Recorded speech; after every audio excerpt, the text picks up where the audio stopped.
आज हम भारत के राष्ट्रीय प्रतीक है वो पढ़ने वाले हैं। ये इंडिया जीके का हमारा फर्स्ट लेक्चर है और आज से हम इंडिया जीके की शुरुआत कर रहे हैं। हरियाणा जीके के 3 लेक्चर मैंने करवा दिए हैं। 2 सीरीज हमने स्टार्ट कर रखी है कि हरियाणा का इतिहास और दूसरा हरियाणा के प्रसिद्ध व्यक्तित्व। इसके साथ साथ हम हरियाणा के साथ साथ हम भारत के बारे में भी क्या करेंगे, पढ़ेंगे। इंडिया जीके को भी क्या करेंगे, शुरू है वो करेंगे। तो सबसे पहले आज हम पढ़ेंगे भारत के राष्ट्रीय प्रतीक। तो यहाँ से इंपॉर्टेंट क्वेश्चन है वो काफ़ी बनते हैं एग्जाम के पॉइंट ऑफ व्यू से। अगर हम इस क्वेश्चन को, इस टॉपिक पर अगर हम कर लेते हैं अच्छे से, तो यहाँ से हमारे मोस्टली क्वेश्चन है वो कवर हो जाते हैं। तो और यहाँ से हर बार एग्जाम के अंदर क्वेश्चन है वो आता है। तो वीडियो को पूरा देखिए। वीडियो अच्छी लगे हो तो वीडियो को लाइक करें, कमेंट करें, शेयर करें और चैनल को सब्सक्राइब है वो जरूर करें। तो चलिए करते हैं स्टार्ट आज का टॉपिक, भारत के राष्ट्रीय प्रतीक। पहले अगर बात करें भारत का राष्ट्रीय पुष्प यानी जो फूल है वो कौन सा रहेगा, तो कमल का फूल ये भारत का राष्ट्रीय पुष्प है वो रहेगा। आप साइड के अंदर इसकी इमेज है वो देख सकते हैं, दिखने में कैसा होता है। उसके बाद दूसरा है राष्ट्रीय वृक्ष। भारत का जो राष्ट्रीय वृक्ष है वो होता है बरगद। बरगद का जो वृक्ष है वो भारत का राष्ट्रीय वृक्ष है वो माना जाता है। और बरगद के वृक्ष के नीचे ही भगवान श्री कृष्ण ने अर्जुन को गीता का उपदेश दिया था। और ये कहाँ पर दिया था, ज्योतिसर। ज्योतिसर है कहाँ पर, कुरुक्षेत्र के अंदर।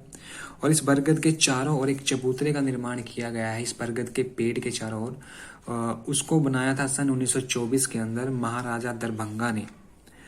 उसके बाद तीसरा है भारत का राष्ट्रीय पक्षी कौन सा है। भारत का राष्ट्रीय पक्षी इसको बोलते हैं मोर। मोर को भारत का राष्ट्रीय पक्षी बोलते हैं। और मोरों के शिकार पर सबसे पहले प्रतिबंध हरियाणा में किसने लगाया था, सन 1940 के अंदर चौधरी छोटू राम या सर छोटू राम जी ने लगवाया था। और मोर का जो वैज्ञानिक नाम है वह पावो क्रिस्टेटस, ये मोर का क्या रहेगा, वैज्ञानिक नाम है वो रहेगा। कई बार क्या होता है कि क्वेश्चन यही होता है कि भारत का राष्ट्रीय पक्षी कौन सा है, तो मोर ना देकर पावो क्रिस्टेटस है वो दे दिया जाता है। तो आपको इसका वैज्ञानिक नाम भी पता होना चाहिए। अगला है भारत का राष्ट्रीय फल कौन सा है, आम। आम भारत का क्या रहेगा, राष्ट्रीय फल रहेगा। और हरियाणा में आम सबसे ज्यादा कहाँ पर होते हैं, अंबाला के अंदर होते हैं, ठीक है। और आम क्या रहेगा, भारत का राष्ट्रीय फल है वो रहेगा। भारत का राष्ट्रीय जो पशु है वो कौन सा रहेगा, बाघ रहेगा। भारत का राष्ट्रीय पशु कौन सा रहेगा, बाघ। और बाघ से पहले भारत का जो राष्ट्रीय पशु था वो शेर हुआ करता था, बब्बर शेर। भारत की जो राष्ट्रीय नदी है वो कौन सी हो जाएगी, गंगा नदी। भारत की राष्ट्रीय नदी है वो गंगा नदी को कहा जाता है। और गंगा नदी वो भारत की सबसे लंबी नदियों में से एक मानी जाती है, जिसकी जो लंबाई है वो 2525 मीटर है वो रहेगी। और इसको राष्ट्रीय नदी का दर्जा कब दिया गया था, 4 नवंबर 2008 को इसको राष्ट्रीय नदी का दर्जा है वो दे दिया गया था। और भारत का राष्ट्रीय जो जलीय जीव कौन सा रहेगा, भारत का राष्ट्रीय जलीय जीव वो रहेगी गंगा की डॉल्फिन। यानी गंगा में पाई जाने वाली जो डॉल्फिन, जो मैमल्स है, जो स्तनधारी है, वो क्या रहेगी, भारत का राष्ट्रीय जलीय जीव रहेगी। इसको 5 अक्टूबर 2009 को क्या दिया गया था, राष्ट्रीय जलीय जीव है वो घोषित है वो किया गया था। और 5 अक्टूबर को हम कौन सा दिवस मनाते हैं, अंतर्राष्ट्रीय शिक्षक दिवस के रूप में मनाते हैं। ये अंतर्राष्ट्रीय शिक्षक दिवस है, राष्ट्रीय शिक्षक दिवस नहीं है। राष्ट्रीय शिक्षक दिवस हम 5 सितंबर को मनाते हैं, जबकि अंतर्राष्ट्रीय शिक्षक दिवस हम 5 अक्टूबर को मनाते हैं। भारत का राष्ट्रीय विरासत पशु है वो किसे कहा जाता है, तो ये हाथी। हाथी को भारत का जो राष्ट्रीय विरासत पशु है वो बोला जाता है। और हाथी भारत के अंदर सबसे ज्यादा कहाँ पर पाए जाते हैं, केरल का एक राष्ट्रीय उद्यान है पेरियार राष्ट्रीय उद्यान, वहां पर हाथी है, जंगली हाथी सबसे ज्यादा होते हैं। अगर हम हरियाणा की बात करें, हरियाणा में हाथी सबसे ज्यादा यमुनानगर के अंदर है वो होते हैं। भारत का राष्ट्रगान जन गण मन रहेगा। भारत का राष्ट्रगान कौन सा रहेगा, जन गण मन रहेगा। और जन गण मन किसने लिखा था, रविंद्रनाथ टैगोर। और रविंद्रनाथ टैगोर की पुस्तक थी गीतांजलि। गीतांजलि को सन 1913 के अंदर भारत का या फिर एशिया का पहला नोबेल पुरस्कार है वो दिया गया था। और जन गण मन इसको सबसे पहले सन 1911 के कलकत्ता अधिवेशन में सबसे पहले है वो गाया गया था। तो भारत का जो राष्ट्रीय गीत है वो रहेगा वंदे मातरम। और वंदे मातरम को लिखा था बंकिम चंद्र चटर्जी।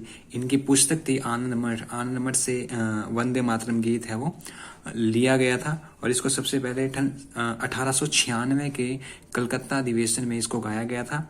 और इस अधिवेशन की अध्यक्षता चौधरी रहीमतुल्ला सयानी ने करी थी। इसके अलावा वंदे मातरम को जो संगीतबद्ध किसने किया था, वो वेंकट महो नामक एक व्यक्ति होते थे जिन्होंने वंदे मातरम को संगीतबद्ध किया था। उनकी संगीत तैयार है वो किया था इनका। तो भारत का राष्ट्रीय ध्वज कौन सा रहेगा? भारत का राष्ट्रीय ध्वज तिरंगा रहेगा। तिरंगे के अंदर तीन पट्टियों वाली तीन रंगों वाली क्या रहेंगी, पट्टियां हैं वो रहेंगी। और इसको 22 जुलाई सन 1947 को अपनाया गया था। भारत का राष्ट्रीय ध्वज है, उसका जो डिजाइन है, एक व्यक्ति होते थे पिंगली वेंकैया, उन्होंने भारतीय तिरंगे का जो डिजाइन है वो तैयार किया था।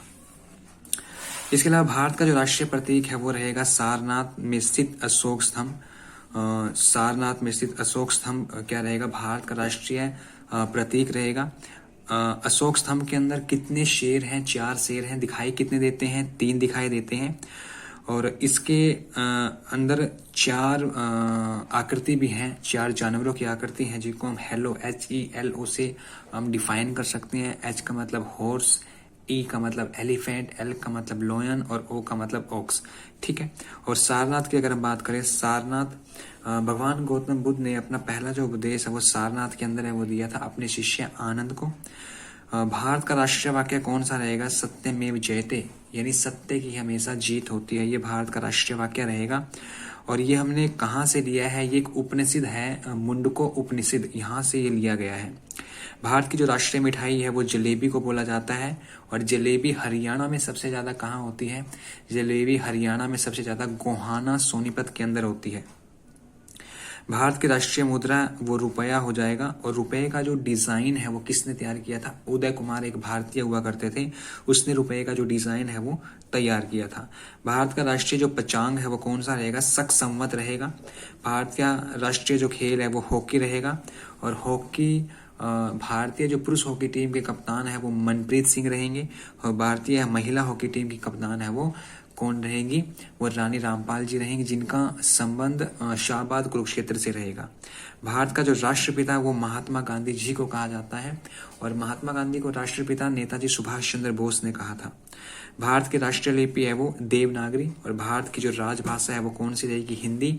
और हिंदी को भारत की राजभाषा 14 सितंबर सन 1949 को हिंदी को भारत की राजभाषा है वो घोषित किया गया था। इसलिए 14 सितंबर को हम हिंदी दिवस मनाते हैं।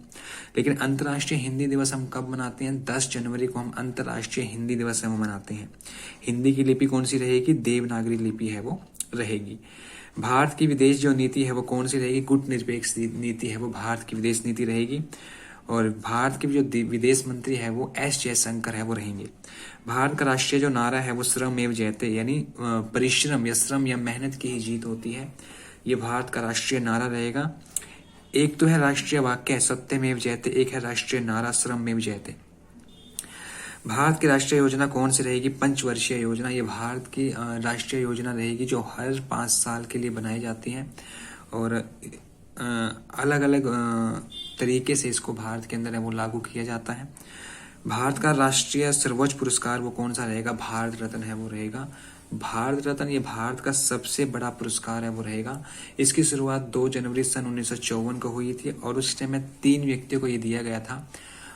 एक तो दिया गया था CV रमन, जो एक साइंटिस्ट थे जिनके जन्म दिवस यानी 28 फरवरी को हम विज्ञान दिवस के रूप में मनाते हैं।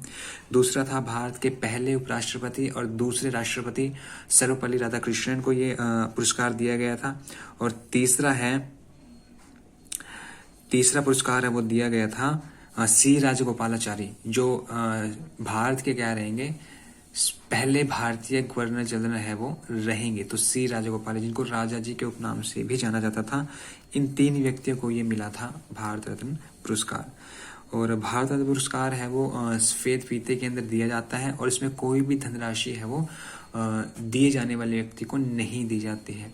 ठीक है, तो ये रहेगा आज का हमारा टॉपिक, भारत के राष्ट्रीय प्रतीक। आई होप इस टॉपिक से आपको बहुत सारे क्वेश्चन है वो देखने को मिलेंगे और आपको अच्छे समझ में भी आए होंगे। अगर वीडियो अच्छी लगी हो तो वीडियो को लाइक करें, कमेंट करें, शेयर करें और चैनल को सब्सक्राइब है वो जरूर करें। जय हिंद, जय भारत।